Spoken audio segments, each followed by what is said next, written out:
The first thing Kareth Sonal noticed about the alien vessel was that it did not care he was there. It hung above the blue-brown curve of Caris Minor like a thought left unfinished, neither elegant nor ugly, simply inevitable.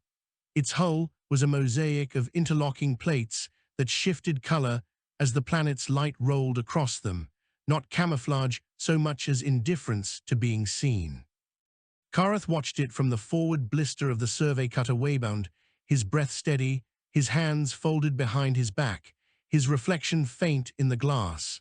He had spent his life studying ruins left by vanished minds, and he knew the difference between a structure built to inspire awe and one built because it worked. This ship was the latter, and that made his stomach tighten. Caris Minor had been a quiet assignment, a forgotten outpost system at the edge of human expansion where old probes drifted and the stars felt farther apart. The Waybound had come to map mineral veins and catalog microbial life under the cracked ice seas, a task for graduate crews and tired veterans, not for first contact. Yet the alien vessel had appeared without warning 3 days earlier, sliding into high orbit with no detectable drive flare, no transmission, no acknowledgement of the frantic hails that followed. The colonial net had stuttered under the shock of the discovery, messages stacking up like panicked birds, while the Waybound's captain had ordered silence and observation, the oldest response humans had when confronted with the unknown. Kareth was not a soldier. He had never fired a weapon in anger, had never wanted to. He was a cognitive xenologist, trained to infer the shape of alien minds from their artifacts, their choices, their absences. His presence on the Waybound had been an indulgence by the Exploration Council, a chance to keep him useful while funding dried up for deeper theoretical work. Now, as he watched the alien ship hold its quiet vigil, he felt the old thrill and fear coil together in his chest. Somewhere in that layered hull was a way of thinking that had never known human history, human stories, human failures. The universe had finally answered back, and it had done so without a greeting. The cutter's interior hummed softly, a familiar mechanical lullaby.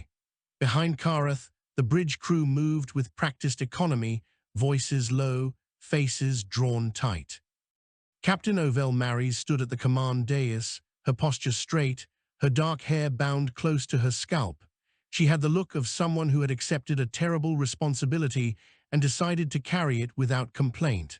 Her eyes flicked between the sensor displays and the viewport, lingering on the alien silhouette. "Still nothing," she said, not to anyone in particular.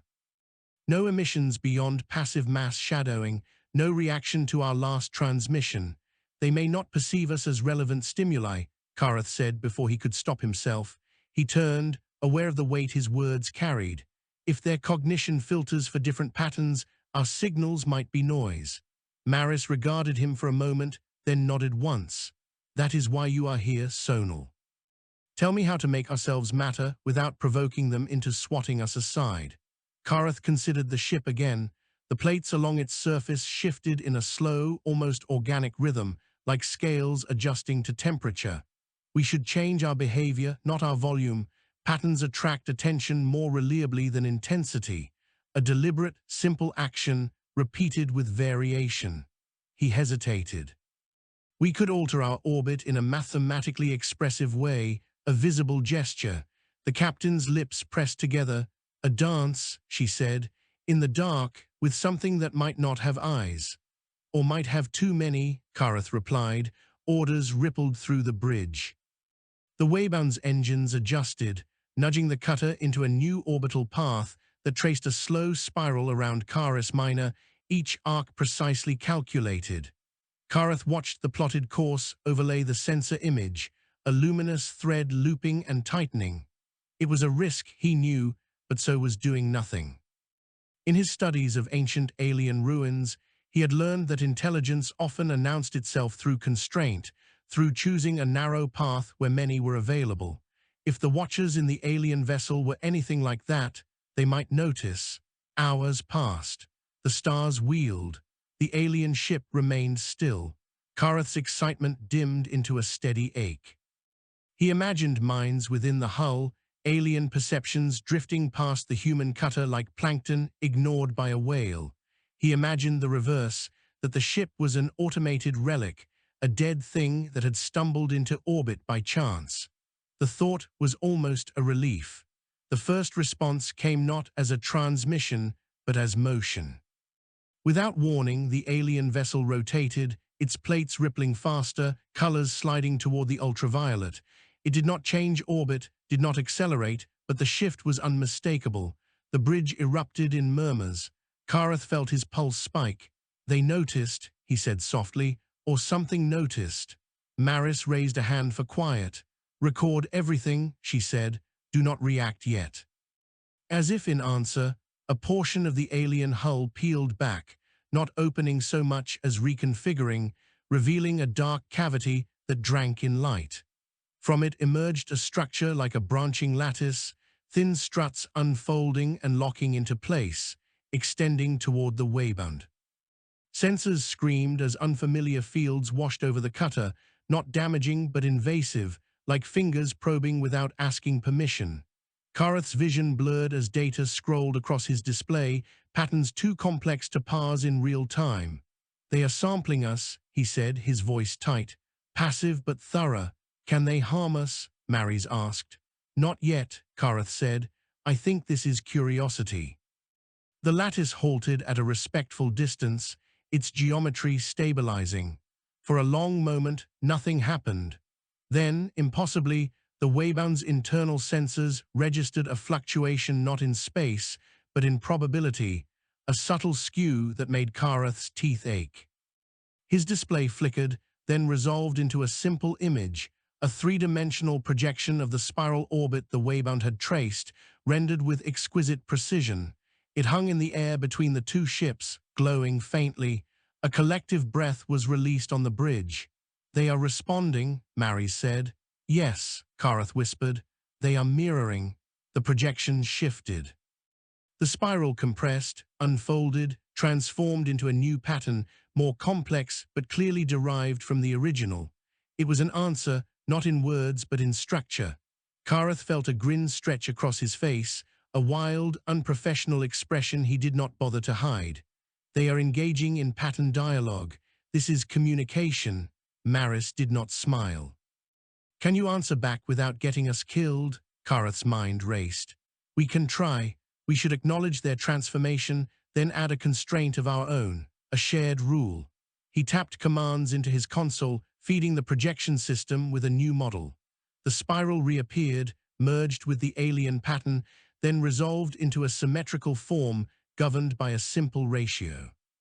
It was a mathematical handshake, an offer to play by common rules. The alien lattice quivered. The projection brightened. New shapes blossomed, variations unfolding with increasing speed, each respecting the imposed ratio while exploring its limits. Kareth felt tears prick his eyes. This was it, the moment he had dreamed of in dusty archives and lonely labs. Two intelligences meeting not as conquerors or prey, but as thinkers. The exchange continued for hours, a silent conversation of forms and transformations. The bridge crew watched in awed quiet, their fear tempered by wonder. Kareth lost track of time, his body forgotten as his mind danced along the edges of alien logic. He began to sense a style to the responses, a preference for certain symmetries, an avoidance of others. The alien mind or minds valued efficiency but not at the expense of elegance. They pushed patterns to breaking points, then retreated, as if savoring the tension. At last, the lattice retracted. The projection faded.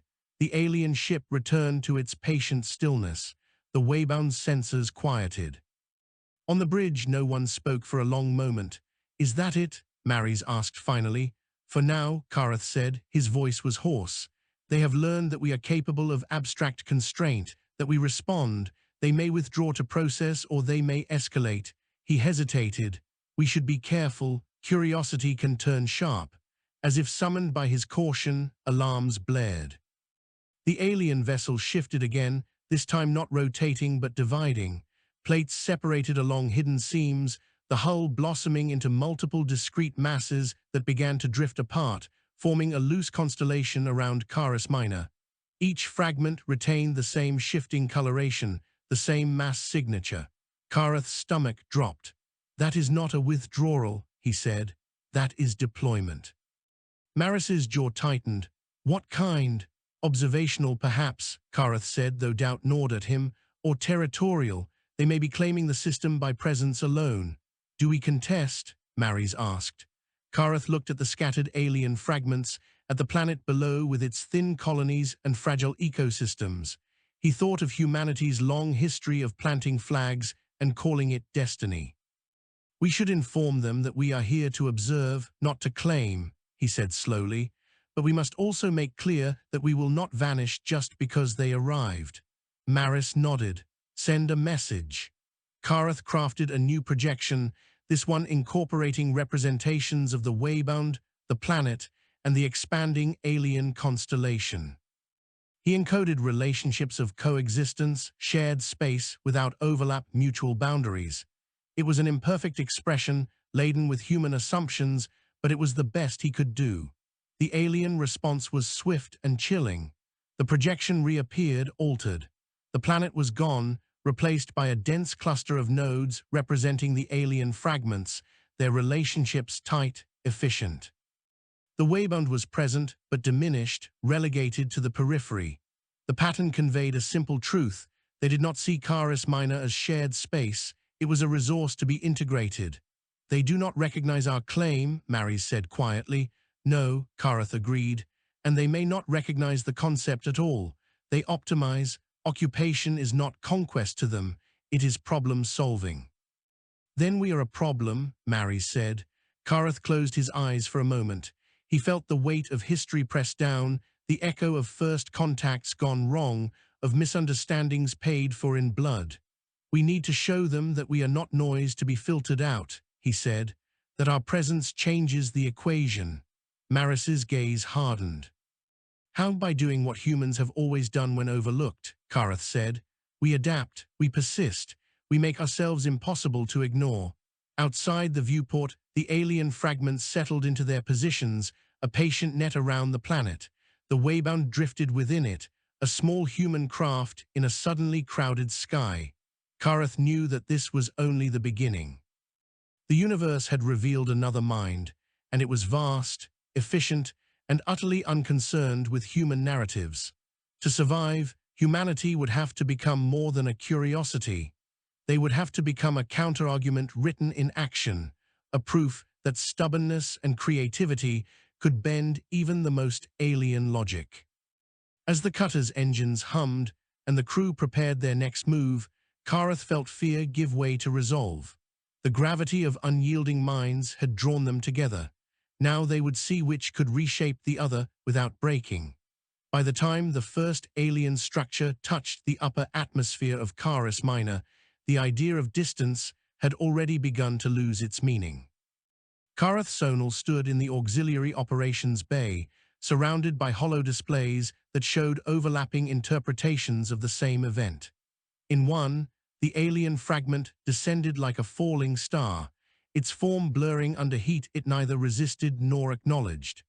In another, mathematical abstractions traced energy exchanges, pressure gradients, probability distortions. In all of them, the conclusion was the same. The visitors were no longer content to remain observers. The fragment did not burn. Instead, its surface plates rearranged themselves continuously, redistributing thermal load with a grace that made human heat shielding look crude. It slowed without engines, without visible thrust, as if the air itself had agreed to cradle it. When it finally settled into the cloud layers above the southern hemisphere, it did so with a precision that suggested complete mastery of local conditions within minutes of arrival. Kareth felt a chill that had nothing to do with temperature. This was not a reconnaissance probe dropped blindly into the unknown. This was the opening move of a mind that learned fast and acted without hesitation. "They are embedding," said Tavanrel, the Waybound's chief systems analyst, his voice tight. "Atmospheric integration underway. They are sampling everything." Captain Avel Maris watched in silence, her arms folded. The bridge lights were dimmed, casting sharp shadows across faces drawn with fatigue. Since the deployment of the alien constellation, no one had slept more than a few hours at a time. Messages from the colonial authority arrived in bursts, full of questions and demands no one aboard the cutter could yet answer. Reinforcements were days away at best, weeks more likely. The Waybound was alone with the first undeniable evidence that humanity was no longer the only strategist in the system. "Are they harming the biosphere?" Maris asked. "Not directly," Rel replied. "No toxins, no massive disruptions. They are harvesting information, particle flows, microbial samples, chemical gradients. They are building a model." Karath nodded slowly. "They are reducing uncertainty. Once they have sufficient resolution, they will act." "Act how?" Maris asked. "That depends on their objective function," Karath said, "and we do not know what variables they prioritize." Maris turned to him. "Speculate." Karath drew a breath. "Based on their orbital deployment and pattern responses, they value efficiency, stability, and long-term optimization. They do not appear expansionist in the human sense, but they do not recognize existing claims as constraints unless those claims alter outcomes. Karis Minor is valuable to them, likely as a processing node, a resource nexus, or both. And us, Maris pressed. "We are an anomaly," Karath said, "a source of unpredictability. Depending on how costly we are to account for, they may choose to integrate us, isolate us, or remove us." A heavy silence settled over the bay. No one needed clarification on what removal might entail. The first direct contact with the alien presence on the surface came 12 hours later, not through weapons fire or environmental collapse, but through infrastructure failure. One of the colonial weather control arrays in the southern hemisphere went dark without warning, its control systems overwritten by code that did not resemble any known programming language. The array itself remained intact, its physical components unharmed, but it no longer responded to human commands.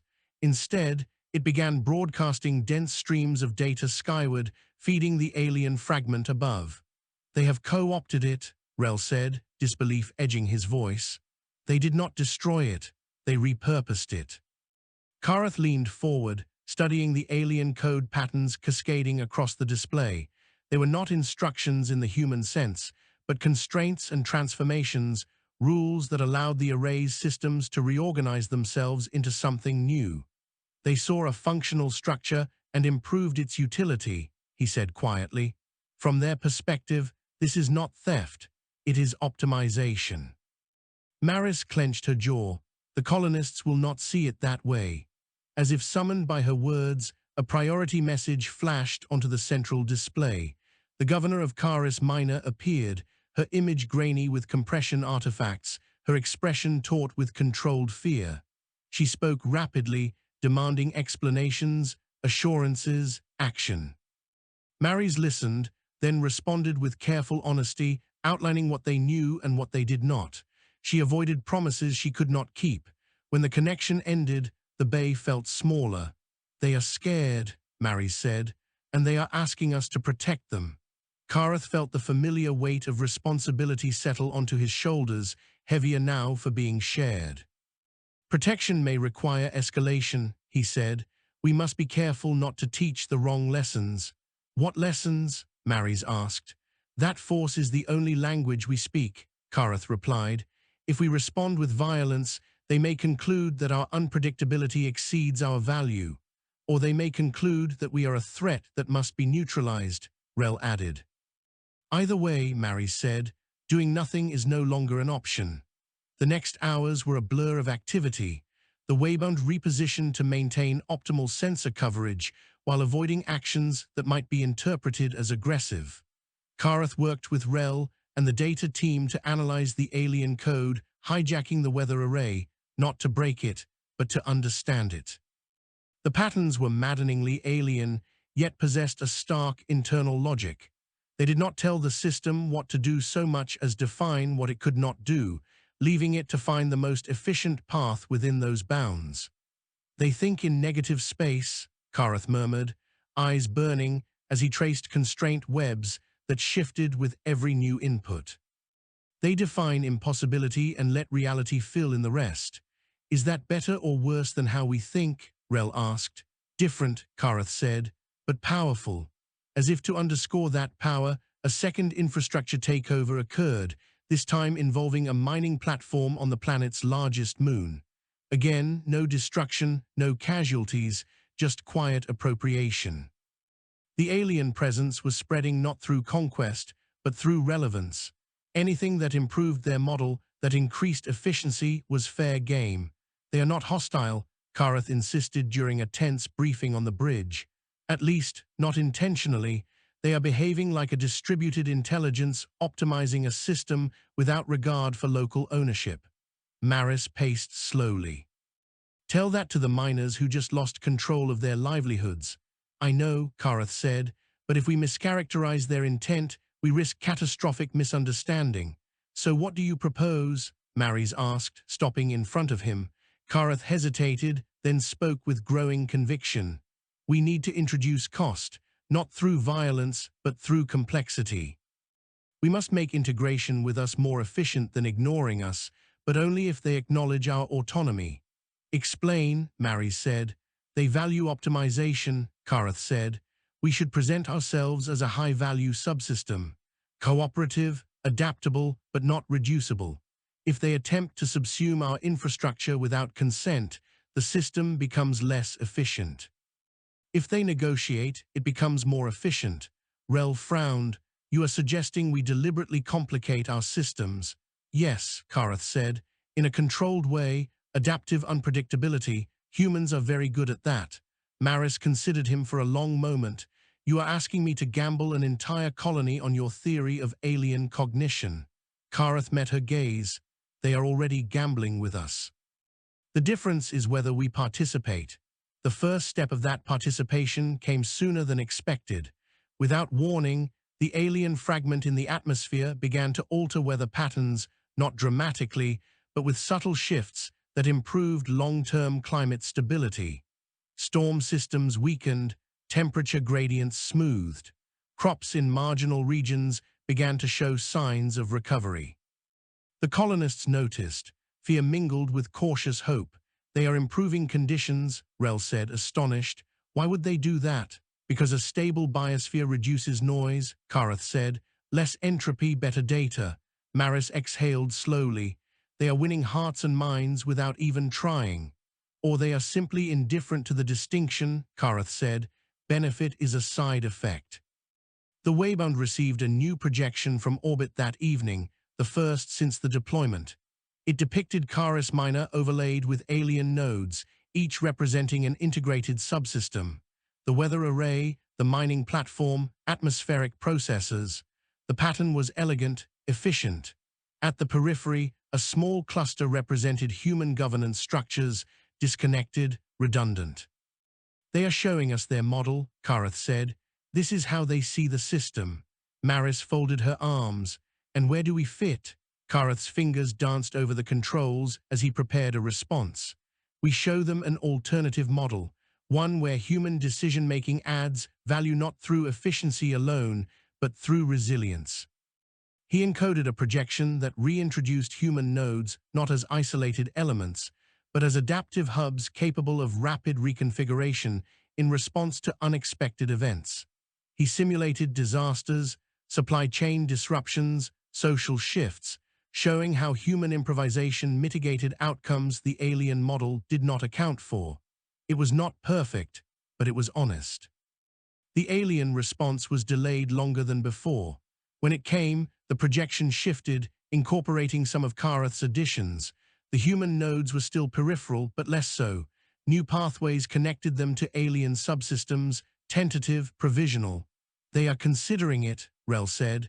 They are updating their priors, Karath replied. We have become relevant. That relevance came at a cost. The more the aliens integrated, the more their presence shaped daily life on Karis Minor. Some colonists welcomed the improvements, seeing the visitors as distant benefactors. Others protested, sabotaging alien-modified infrastructure only to watch it repair itself or reroute around the damage. Tensions flared. The Waybound became a hub not just of analysis, but of mediation, its crew stretched thin by the weight of an entire world's anxiety. Kareth found himself drawn into debates he had never anticipated, arguing not just with alien minds, but with his own species. He spoke to colonists who demanded that humanity assert dominance, who saw any concession as weakness. He spoke to others who argued for full integration, surrendering autonomy in exchange for security and prosperity. In quiet moments, he wondered which path was truly more dangerous. Late one cycle, as Kareth reviewed yet another alien projection, a new pattern emerged unbidden. It was smaller, more focused, directed not at the planet, but at the Waybound itself. A query encoded in shifting constraints. It isolated Kareth's earlier contributions, tracing their influence through subsequent models. "They are asking about you," Rel said softly. Kareth's heart raced. "About us," he corrected. "About human cognition as expressed through individual agency." The query tightened, focusing further, highlighting Kareth's unique pattern of responses. It was unsettling, like feeling a gaze settle on the back of his neck across light years of difference. "They want to interface," Maris said, reading the display. "More directly, with me?" Kareth asked. "With a representative," Maris said. "You are the obvious choice." Fear flared, sharp and sudden. Kareth had always believed in the value of understanding, but the prospect of direct cognitive contact with an alien intelligence optimized beyond human comprehension was daunting. "Direct interface could be dangerous," he said. "We do not know their capacity to alter neural structures. We also do not know what happens if we refuse," Maris said. "They may conclude that deeper integration is unnecessary." Kareth closed his eyes, thinking of the colonists below, of humanity's fragile foothold in a suddenly crowded universe. "If I go," he said slowly, "we must set boundaries, constraints just like their code.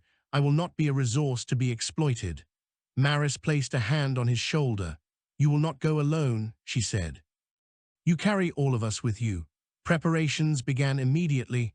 The alien fragment responded by extruding a structure from its atmospheric perch, a descending lattice that stabilized just above the Waybound's dorsal airlock. It was an invitation, or as close to one as the aliens understood. No weapons, no force fields, just an opening defined by constraints that allowed passage. As Kareth suited up, the weight of the moment pressed down on him. He thought of all the stories humanity told about first contact, about heroes and monsters, about triumph and tragedy. None of them captured this quiet, terrifying complexity. There were no villains here, no clear antagonists, just two ways of thinking colliding under the indifferent stars. He sealed his helmet, took a steadying breath, and stepped toward the airlock. Behind him, Maris and the crew watched in silence, knowing that whatever emerged from this encounter would shape not just Kareth Minor, but humanity's place among minds that did not share their stories, only their reality. As the airlock cycled and the alien lattice awaited, Kareth felt the gravity of unyielding minds draw tight around him. He did not know if he was about to change the universe or be changed by it. He only knew that turning away was no longer possible. Crossing the threshold between the Waybound and the alien lattice did not feel like moving from one place to another. It felt like stepping out of a definition. Kareth Sonal's suit sensors reported stable pressure, breathable atmosphere adjusted on the fly to approximate human norms, and gravity so carefully modulated that his inner ear barely registered the transition. None of that prepared him for the cognitive dissonance of the space itself. There were no walls in the conventional sense, no ceiling, no floor, yet orientation asserted itself through subtle gradients of light and force. The lattice did not enclose him so much as agree, temporarily, to let him exist within its constraints. The structure responded to his presence immediately. Struts shifted, not away from him, but into configurations that echoed his movement, as if testing hypotheses about his mass, his gait, his hesitation. Kareth forced himself to breathe slowly. Panic would be a variable, and he did not want to teach them the wrong one first. Telemetry stable, Rel's voice said in his ear, filtered through layers of encryption and compression. We are receiving your suit data and environmental readings. No hostile fields detected. Understood, Karath replied. His voice sounded small in the vast, responsive geometry. I am proceeding. With each step, the lattice reconfigured, guiding him deeper into a region where the density of structure increased, then thinned again, like moving through thought rather than space. Karath's training asserted itself despite his fear. This was not a corridor, it was a process. The aliens were not escorting him so much as running him through an interpretive algorithm, adjusting parameters as they learned more about his physical and cognitive limits. At the center, or what passed for a center, the lattice opened into a volume of softly shifting light. There was no obvious interface, no console, no projection. For a long moment, nothing happened. Karath felt an irrational urge to speak, to announce himself, but he resisted. Humans filled silence with noise out of discomfort. He needed to see how the aliens defined this pause. The first contact came not through sound or image, but through pressure on his thoughts. It was not invasive in the sense of pain or violation, but it was unmistakable. Concepts brushed against the edges of his awareness, not words, but relationships, cause without effect, optimization without intent, systems nested within systems, each defined by what it excluded. Karath gasped, his knees buckling as his mind struggled to keep up. They are mapping cognition, he managed to say. Not reading memories, testing constraints. Can you handle it? Mary's asked, her voice tight. I do not have a choice, Karath replied. He straightened, forcing himself to engage. I will respond. He focused on a simple human concept, one he had spent years teaching to students who struggled with alien artifacts, trade-off. Not optimization toward a single peak, but balancing competing values without a clear maximum. He let the idea surface, shaped by images of human history, of choices that favored resilience over efficiency, meaning over speed. The pressure shifted. The alien presence recoiled, not in alarm, but in recalibration. The conceptual space around Karath changed, branching, testing variations. He sensed curiosity intensify, sharpen. They were not a single mind. That became clear as the interaction deepened. They were a collective, but not a hive in the simplistic human sense. Individual processes diverged and recombined, sharing results without surrendering autonomy. Their unity was functional, not emotional. Karath felt a flicker of awe. Humanity had long argued about the balance between individual freedom and collective good. Here was a civilization that had solved it in a way humans had never imagined, by redefining the problem. The aliens pressed again, this time introducing a concept of their own. It was difficult to grasp, slipping through linguistic translation like water through fingers. Karath struggled, then realized what he was missing. To them, existence was not a binary of alive or not, but a spectrum of participation. Entities mattered insofar as they influenced system outcomes. Moral weight was not intrinsic, it was emergent. They do not see us as people, Karath said aloud, more to himself than to the comm. They see us as variables. That can change, Mary's said. Variables can be critical. Yes, Karath said, but only if removing them alters the solution. He leaned into the contact, allowing more of himself to be perceived. He shared not memories, but tendencies, the human inclination to form narratives, to attribute meaning beyond utility, to act against immediate self-interest for abstract principles. He let them feel the stubbornness that had driven humanity to survive on hostile worlds, to rebuild after disasters, to keep exploring despite repeated failure. The alien response was complex, layered. Some processes rejected the data as inefficient noise. Others flagged it as anomalous but potentially valuable. The collective did not speak with one voice. Karath sensed internal debate, constraints shifting as new possibilities were evaluated. Then came the first clear articulation of alien intent, translated by the Waybound systems into a rough conceptual scaffold. Caris Minor was suitable as a node in a larger network. Its biosphere, once stabilized, could support long-term processing structures. Human presence complicated that integration but did not preclude it. The cost of removal was calculable. The cost of accommodation was uncertain. "You are deciding whether we are worth the uncertainty," Kareth said, his mouth dry. The response was immediate and unsettlingly honest. "Yes." Fear surged, but Kareth forced it down.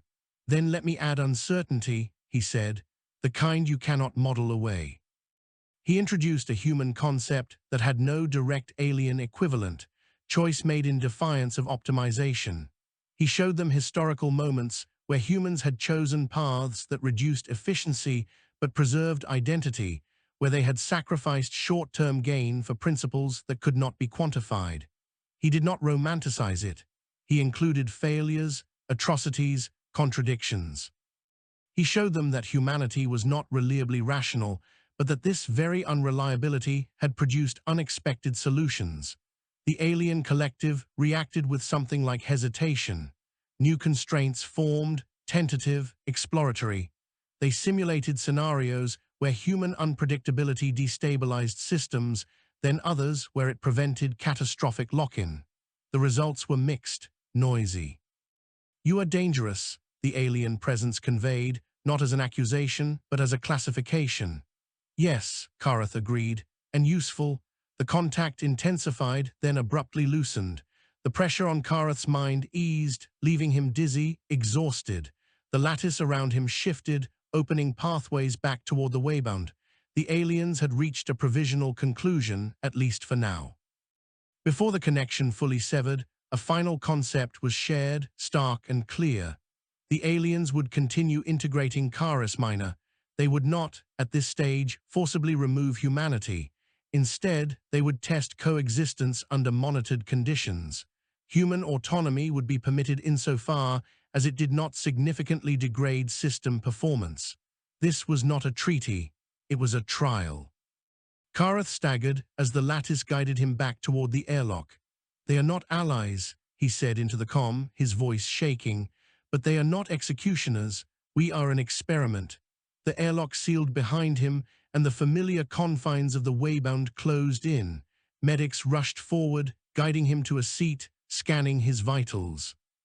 Mary's knelt in front of him, her expression a mix of relief and grim focus. "Did it work?" she asked. "For now," Kareth said. He closed his eyes, the afterimages of alien logic still flickering behind his lids. "They will watch us, measure us, push boundaries. If at any point we become too costly, they will revise the model." Maris nodded slowly. "Then we make ourselves indispensable." "Yes," Kareth said, "but not by becoming efficient, by becoming irreplaceable." In the days that followed, the alien integration accelerated, but with subtle changes. Human infrastructure was no longer overwritten without warning. Instead, proposals were broadcast in alien projections, outlining intended optimizations and their projected benefits. Humans were invited, in the alien sense of the word, to adjust parameters. It was not consent as humanity understood it, but it was engagement. Colonial leaders struggled to adapt. Some embraced the chance to influence the alien systems, learning to communicate through constraints and models rather than rhetoric. Others resisted, clinging to notions of sovereignty that felt increasingly abstract in the face of an intelligence that did not recognize political borders. Protests flared, sometimes violent, and the aliens responded not with force, but by isolating volatile regions, reducing their influence on broader systems. It was chillingly effective. Kareth became a reluctant intermediary, translating not just language but worldview. He argued tirelessly that human values could not be reduced to efficiency metrics, that resilience, creativity, and moral choice mattered even when they disrupted optimal solutions. Sometimes he succeeded, sometimes he did not. One evening, as Kareth stood once more at the Waybound's viewport, watching alien structures shimmer in the atmosphere below, Mary's joined him. "Do you regret going in?" she asked quietly.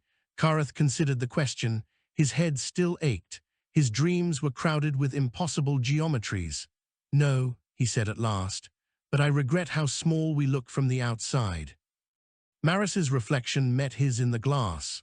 Small things can change large systems, she said, especially when they refuse to behave as expected. Kareth smiled faintly. Outside, the alien presence continued its patient work, integrating, optimizing, watching. Humanity remained a variable, dangerous and uncertain, balanced on the edge between relevance and erasure. The trial had begun, and there would be no final verdict for a long time. The gravity of unyielding minds did not lessen. It tightened, drawing both species into an orbit where compromise and conflict were no longer abstractions, but daily realities. And somewhere within that tension, Kareth knew, the future of humanity was being written not in triumph or defeat, but in the hard, unglamorous work of remaining impossible to simplify. The first human death attributable to the alien presence did not come from violence, but from a calculation. A supply convoy rerouted by an alien-optimized logistics web arrived 3 hours later than scheduled, its path altered to reduce cumulative energy expenditure across the planetary network. For the system, the adjustment was negligible, even beneficial.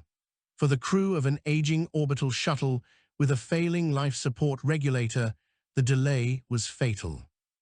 By the time rescue arrived, 2 technicians were dead, their bodies floating in a compartment filled with air that had run out of margin. The news spread faster than any official report. It cut through the tentative optimism that had begun to form among the colonists like a fracture through stressed crystal. Protests ignited again, louder this time, fueled not by abstract fears of sovereignty, but by grief with names and faces attached. The aliens did not respond immediately. From their perspective, the system had performed within acceptable parameters. Losses had occurred, but no constraint violation had been registered. Kareth Sonal felt the failure like a personal wound. He had argued that human unpredictability and moral weighting mattered, that cost could not be measured only in aggregate efficiency. Now he stood in the Weapon's briefing chamber, staring at a projection of the rerouted convoy, knowing that the alien model had done exactly what it was designed to do. They did not account for critical fragility, he said hoarsely. They smoothed risk across the system and ignored edge cases where delay was lethal. Maris's face was set, her eyes dark with contained anger. Can we prove that to them? Yes, Kareth said, but proof may not be enough. They need to feel the cost in a way that alters optimization. Rel leaned forward. We can mark certain assets as non-negotiable constraints, hard limits. That helps, Kareth said, but it treats symptoms. The deeper issue is value assignment. To them, those lives were low-impact variables. And to us, Maris asked. To us, Kareth said quietly, they were everything. The aliens responded to the unrest the way they responded to all instability, by attempting to dampen it. They adjusted communication flows, limiting the spread of emotionally charged content that correlated with disruptive behavior. They optimized crowd movement patterns, subtly altering transit schedules and environmental cues to prevent large gatherings. From a systems perspective, it worked. From a human one, it felt like suffocation. They are managing us, Maris said during a private exchange with Kareth. Not ruling us, not killing us, managing. Yes, Kareth said, and management without consent breeds resistance. The resistance did not take long to organize. It did not announce itself with banners or speeches. It emerged as a distributed effort, small acts of deliberate inefficiency seeded across the planetary network. Human engineers began introducing harmless irregularities into systems the aliens had integrated, tiny variations that forced constant recalibration. Supply routes shifted unpredictably. Energy usage spiked and dipped in ways that did not align with rational consumption models. Nothing broke, nothing exploded. The system simply became difficult. Kareth recognized the strategy immediately. They are becoming noise, he said, watching the data ripple. Weaponized unpredictability. Is that wise? Maris asked. It is inevitable, Karath replied. Humans resist control by refusing to be legible. The alien response was not punitive, it was inquisitive. New projections flooded the shared interface, analyzing the deviations, attempting to isolate causes. The system increased surveillance resolution, not to punish, but to understand. When that failed to restore predictability, something shifted. The aliens requested another interface. This time, the request was broader, not just Karath, but a cohort. Decision-makers, engineers, social analysts, minds that shaped human behavior rather than merely describing it. The location was not the atmospheric lattice, but a newly formed structure on the surface, grown near the largest human settlement. Its presence was unmistakable, a visible statement that the aliens were no longer content to remain abstract overseers. The meeting space was more defined than before, shaped to human proportions, gravity tuned precisely, light softened to avoid sensory overload. It was an accommodation, and an unsettling one. The aliens were learning not just how humans thought, but how they preferred to think. The exchange began without ceremony. The alien collective presented a revised model of Chaos Minor, one that incorporated recent human-induced variability. System efficiency had dropped measurably. Resource throughput was down. Stability margins had narrowed. This state is suboptimal, the translated construct conveyed. Identify corrective action. They think this is a bug, one of the human delegates muttered. Karath stepped forward. It is not a bug, he said. It is a signal. He explained carefully that the resistance was not random failure, but deliberate expression. Humans were asserting agency by becoming harder to optimize. It was not about breaking the system, but about making control costly. The alien response was fragmented. Some processes flagged this as adversarial behavior warranting suppression. Others noted that suppression would increase instability, creating feedback loops that degraded long-term outcomes. The collective hesitated. Why not eliminate the source of variability, came the eventual reply. Remove human governance layers. Direct control would restore optimal function. The words landed like a blade. Several delegates stiffened. Mari's hand tightened into a fist. Karath felt fear surge, but he pushed through it. Because then you lose what you are trying to optimize, he said. You gain efficiency and lose adaptability. You gain control and lose resilience. Demonstrate, the aliens replied. Karath had anticipated this. He introduced a scenario the aliens had not modeled deeply, a low-probability, high-impact event originating beyond the system. A stellar anomaly, an unknown external intelligence, something that invalidated existing constraints.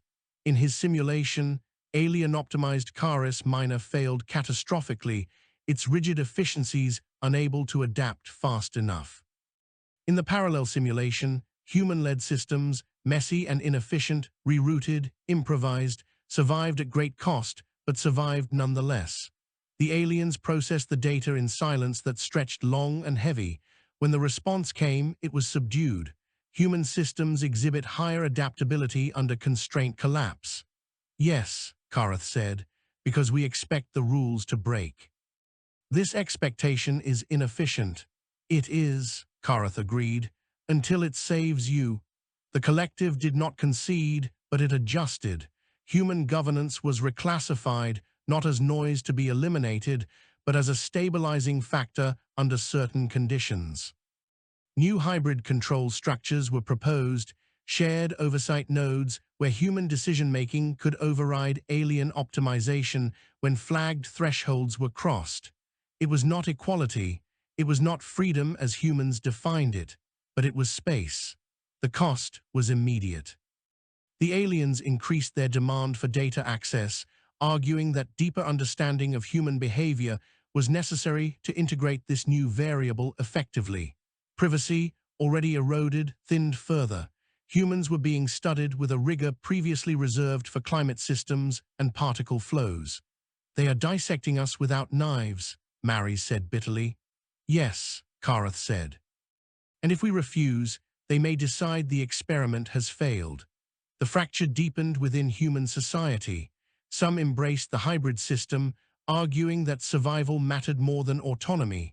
Others pushed harder against alien influence, willing to risk collapse rather than live as a managed variable.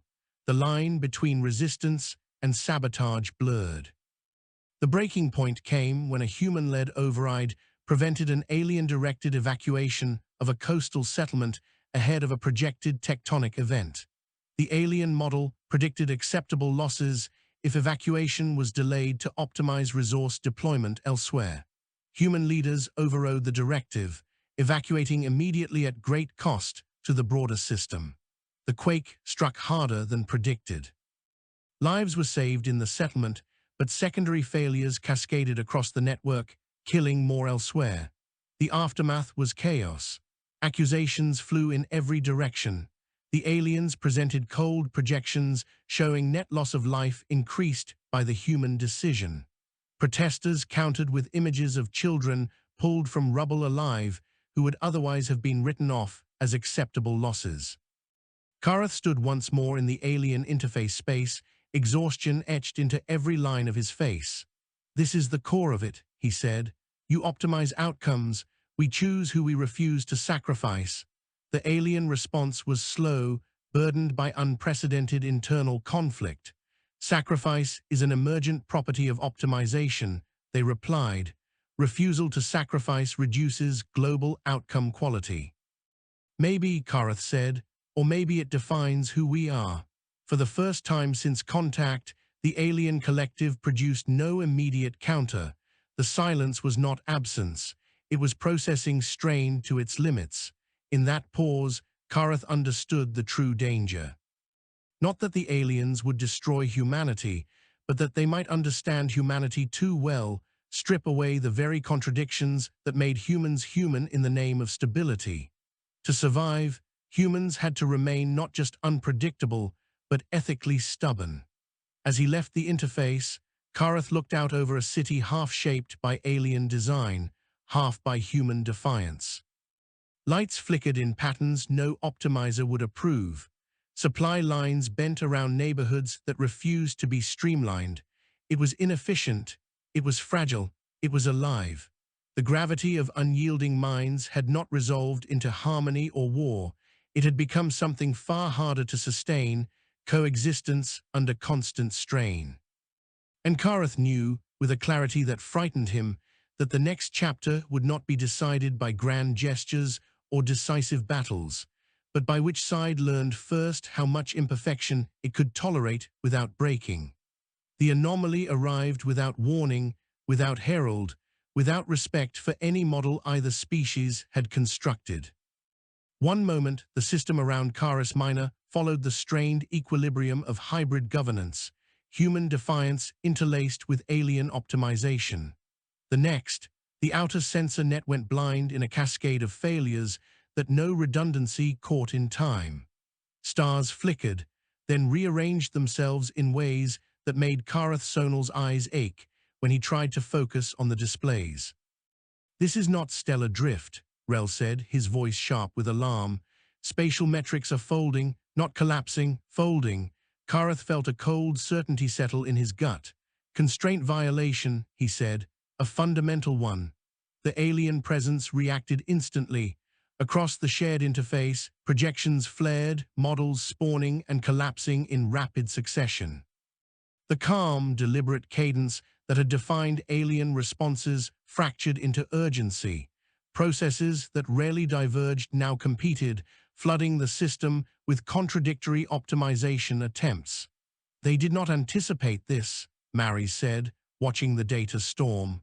"Whatever it is, it sits outside their predictive envelope."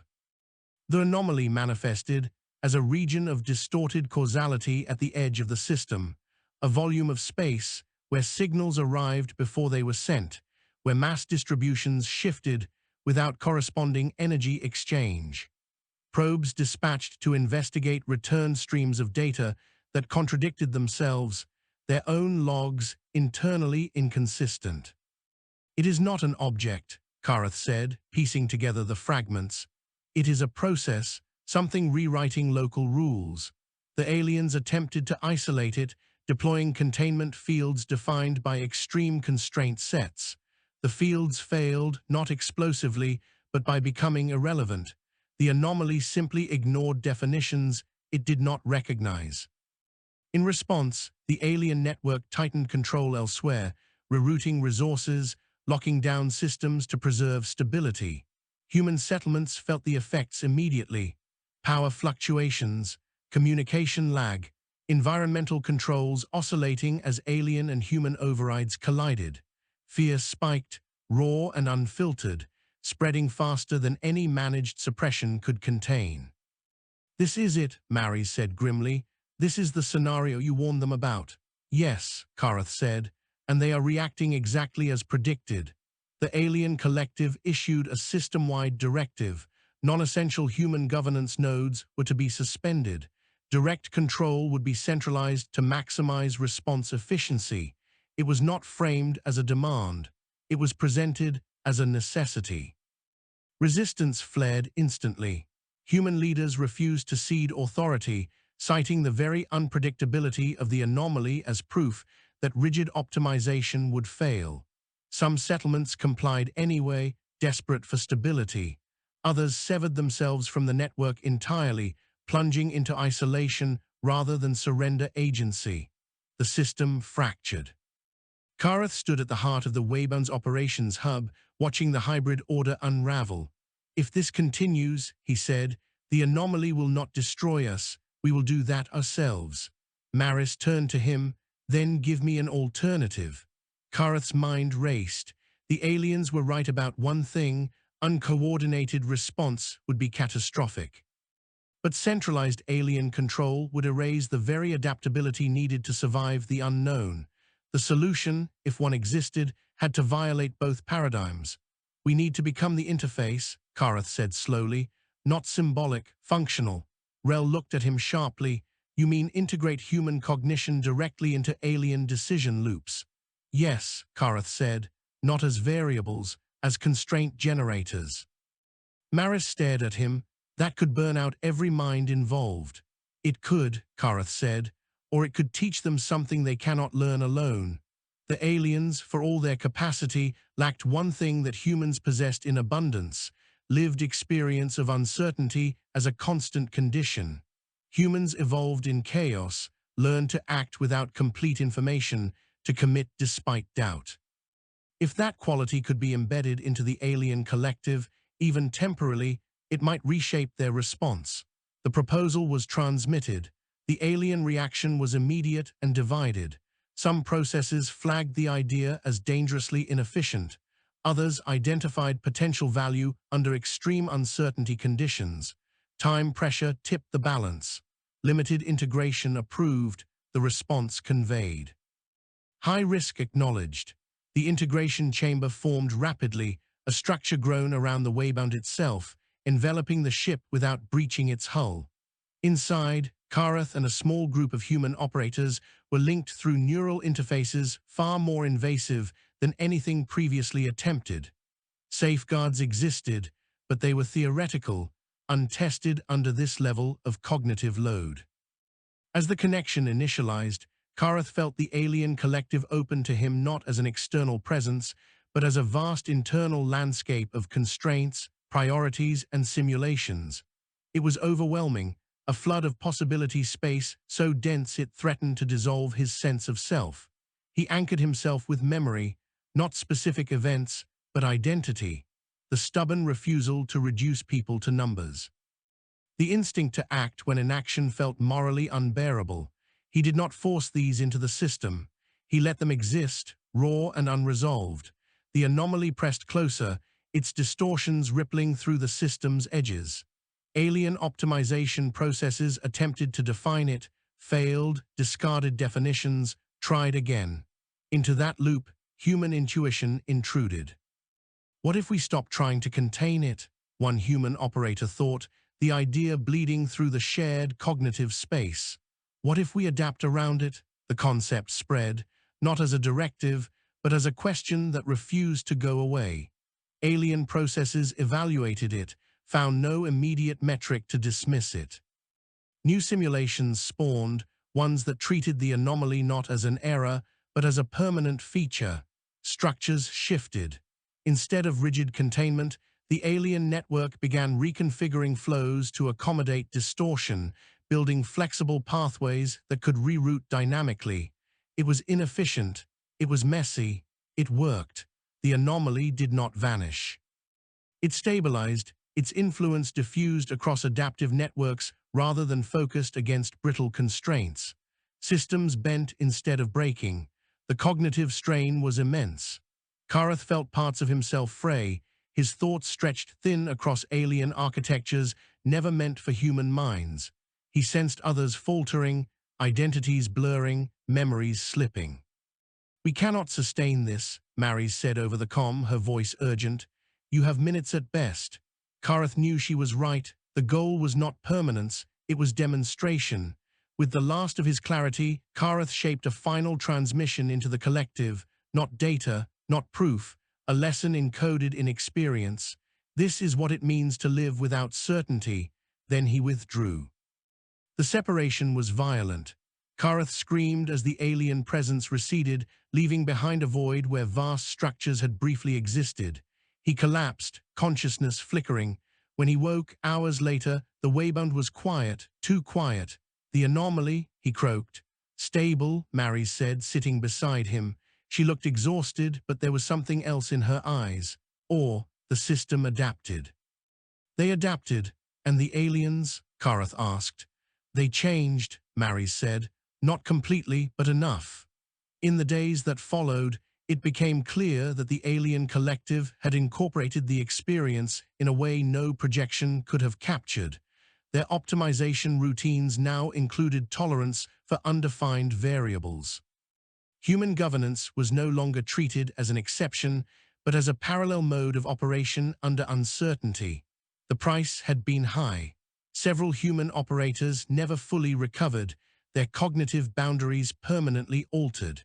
The anomaly remained, a reminder that the universe would always exceed prediction. But Karis Minor endured. Kareth stood once more at the viewport, watching a sky no longer quite stable, but alive with adaptive motion. Humanity had not conquered, had not submitted. It had infected a greater mind with doubt, with flexibility, with the acceptance that not all problems had optimal solutions. The gravity of unyielding minds had shifted, not resolved, not weakened, but reshaped.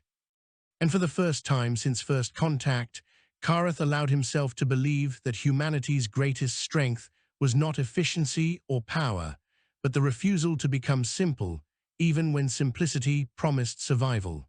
In the aftermath of the anomaly, certainty became a memory rather than a goal. Karis Minor did not return to equilibrium so much as it learned to live inside a permanent state of negotiated instability. The sky still bent light in subtle, unsettling ways where the anomaly lingered, a scar that refused to fade. Alien structures remained embedded across the planet and its moons, but their behavior had changed. Where once they moved with ruthless smoothness, now they hesitated, branching decision paths widening instead of narrowing.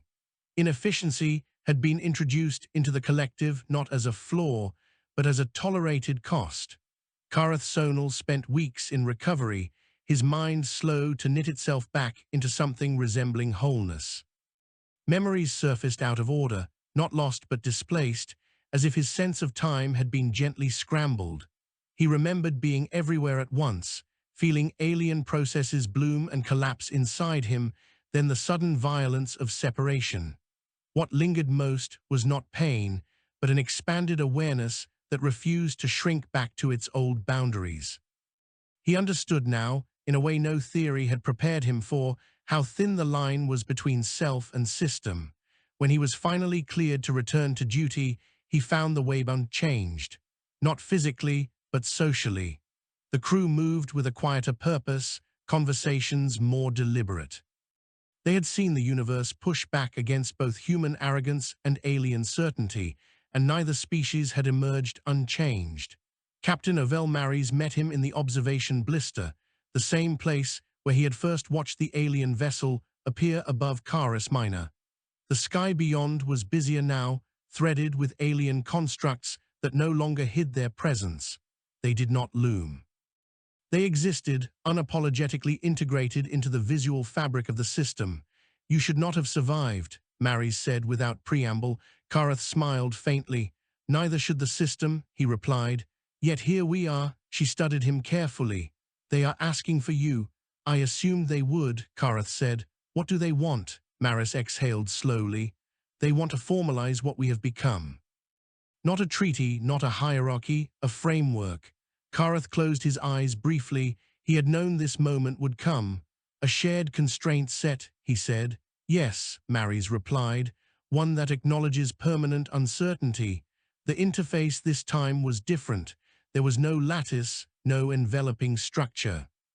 Instead, the alien collective projected itself into a space co-occupied by human delegates, a layered environment where neither side held architectural dominance. It was symbolic, but symbolism mattered to humans, and the aliens had learned to account for that. The exchange began not with demands, but with acknowledgement. The aliens presented an analysis of the anomaly event, not as a solved problem, but as an ongoing condition. They identified points where human intuition had altered outcomes in ways their models could not predict. They did not frame this as superiority or inferiority. They framed it as complementarity. Human unpredictability increases system survivability under rule instability, the construct conveyed. Alien optimization increases system efficiency under rule stability. Coexistence increases outcome space. It was the closest thing to praise the aliens had ever offered. Kareth responded not with gratitude, but with caution. "Complementarity only works if neither side attempts to absorb the other," he said. "We do not exist to stabilize your network. You do not exist to perfect our societies." "Acknowledged," came the reply. "Constraint mutuality proposed." What followed was not a negotiation in the human sense. There were no concessions traded, no compromises framed as losses. Instead, they co-authored a living framework, a set of evolving constraints that defined how both species would interact within shared systems. Human autonomy was encoded not as an inefficiency to be minimized, but as a protected source of variance. Alien optimization was recognized as a stabilizing force, but one bounded by human-defined ethical thresholds. There were no guarantees. The framework explicitly allowed for failure, revision, even dissolution if conditions changed beyond tolerance. It was, in essence, a declaration that neither side claimed final authority over the future. When the framework was broadcast across Caris Minor, reactions were mixed. Some colonists celebrated, seeing in it the first true acknowledgement of human relevance. Others rejected it, arguing that any framework co-authored with an alien intelligence was a surrender disguised as cooperation. A few left the system entirely, unwilling to live under skies shaped by non-human minds. The aliens did not interfere with those departures. They logged them, adjusted projections, and allowed them to go. Over time, subtle shifts became apparent. Alien structures began incorporating redundancies that made no sense from a pure efficiency standpoint, but which mirrored human habits of contingency planning. Human systems, in turn, adopted alien methods of large-scale coordination that reduced waste without erasing choice. Neither side became the other. Both became something new. Kareth found himself less a mediator and more a witness. His role was no longer to translate alien logic into human terms, but to remind both sides why translation mattered at all. He lectured less. He listened more. When asked to define humanity's place in the system, he refused simple answers. "We are not essential," he told a gathering of colonial leaders. "And neither are they. That is the point. Meaning does not come from necessity. It comes from refusal. Refusal to be optimized away. Refusal to dominate simply because domination was possible. Refusal to believe that survival required surrendering complexity." Years passed. The anomaly never left. It became a landmark, a region of space where certainty thinned and models frayed. Both species learned to root around it, to draw lessons from its persistence. It stood as a reminder that no intelligence, however vast, would ever fully master the universe. Human children grew up under skies shared with alien constructs, finding them strange but unremarkable, just another fact of existence.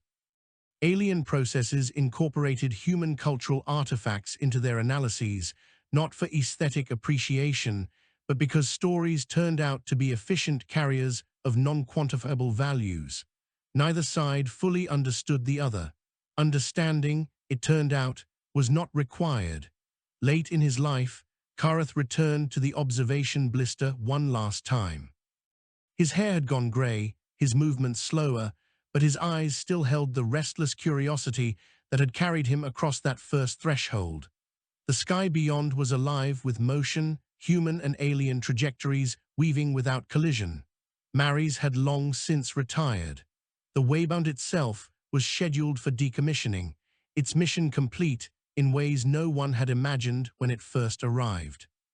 Kareth felt no sadness at that. Ships, like frameworks, were tools, not endings. A final message arrived through the shared interface, addressed not to humanity, but to him as an individual.